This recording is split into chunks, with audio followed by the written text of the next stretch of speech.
আজকে ব্যতিক্রমী একটা পরিবেশে আপনাদের সামনে দাঁড়িয়েছি। আপনারা ইতিমধ্যেই জেনেছেন যে নতুন চিফ প্রসিকিউটর নিয়োগ হয়েছেন আমার জায়গায়। প্রথম আমার রিয়াকশন হচ্ছে আমি নতুন চিফ প্রসিকিউটরকে স্বাগতম জানাই।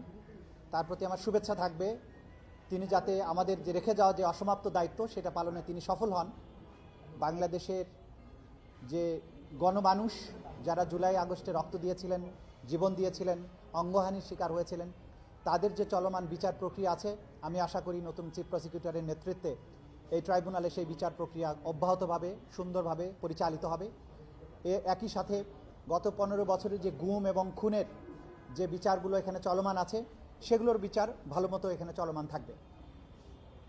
আজকে আমার অনুভূতিটা অম্লমধুর। 1.5 বছর সময় ধরে দায়িত্ব পালন করেছি। আপনারা সবাই জানেন যে বাংলাদেশের একটা কঠিন সময়ে আমি এখানে চিফ প্রসিকিউটর হিসেবে দায়িত্ব নিয়েছিলাম।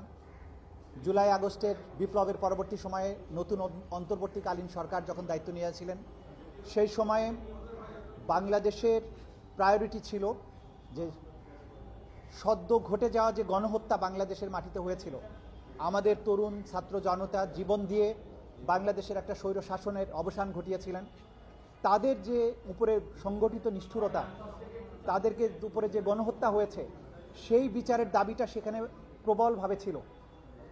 ডক্টর ইউনূসের নেতৃত্বে অন্তর্বর্তীকালীন সরকার যখন দায়িত্ব নেন, তখন অন্তর্বর্তীকালীন সরকারের দুটো প্রায়োরিটির মধ্যে একটা ছিল এই জুলাই আগস্টের সংগঠিত হত্যাকাণ্ডের বিচার এবং রাষ্ট্রের বিভিন্ন জায়গায় রিফর্ম।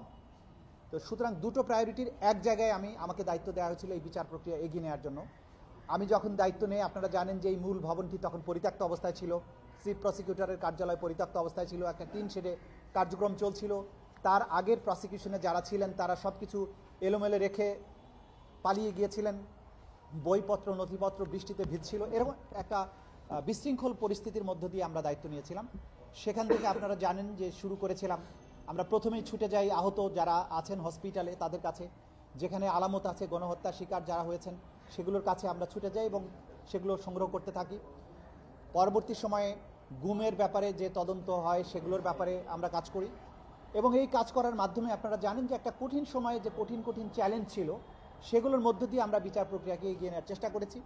কারণ আমাদের দায়বদ্ধতা ছিল বাংলাদেশের ছাত্র জনতার প্রতি, যারা জীবনের সর্বোচ্চটা দিয়ে বাংলাদেশকে দ্বিতীয়বারের মতো মুক্ত করেছেন, স্বাধীন করেছেন। তাদের এই শহীদ পরিবারের সহযোগিতা পেয়েছে। আমি আজকের দিনে বিশেষভাবে স্মরণ করব যে শহীদ পরিবারের সদস্যরা যারা আমাদের উপর আস্থা রেখেছিলেন, আমাদের কাছে এসছেন, সাক্ষ্য দিয়েছেন, আমাদের তদন্ত কাজ, আমাদের বিচার কাজে সাহায্য করেছেন। শহীদ পরিবারের প্রতি বৈষম্য বিরোধী ছাত্র আন্দোলন, বাংলাদেশের যে সমস্ত ঘটে যাওয়া ঘটনার ব্যাপারে প্রত্যক্ষদর্শী সাক্ষী এবং বিগত সরকারের ডক্টর ইউনূস সহ অন্তর্বর্তীকালীন সরকারের মাননীয় উপদেষ্টাবৃন্দ সবাই এই বিচারের ব্যাপারে আন্তরিক ছিলেন। তারা আমাদের সর্বাত্মক সহযোগিতা দিয়েছেন, ট্রাইব্যুনাল পুনর্গঠন করেছেন, এখানে বিল্ডিংগুলোকে নতুন করে সাজিয়েছেন। সুতরাং সেই চ্যালেঞ্জের মধ্য দিয়ে আমরা যে দায়িত্বটা পালন করেছি, আজকে যে পর্যায়ে এসেছে বিচার একটা গতিশীল পর্যায়ে আছে।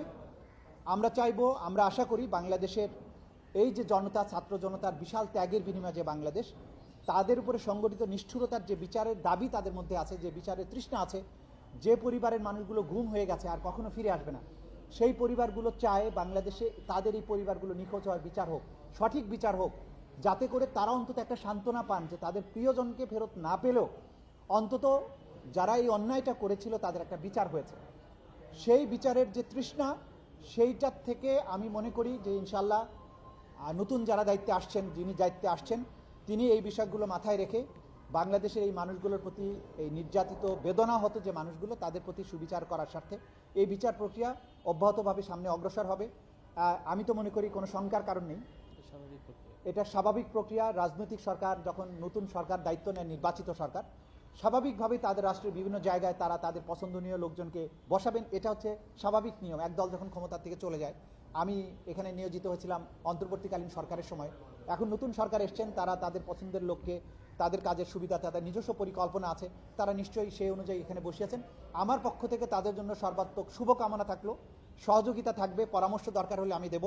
এবং আমি একজন সাধারণ নাগরিক হিসাবে চাইব যে বিচার প্রক্রিয়া এখানে চলমান আছে সেটার জন্য অবশ্যই অব্যাহত থাকে, বাংলাদেশে এই অপরাধগুলো পুনরায় আর কখনো সংগঠিত হতে না পারে।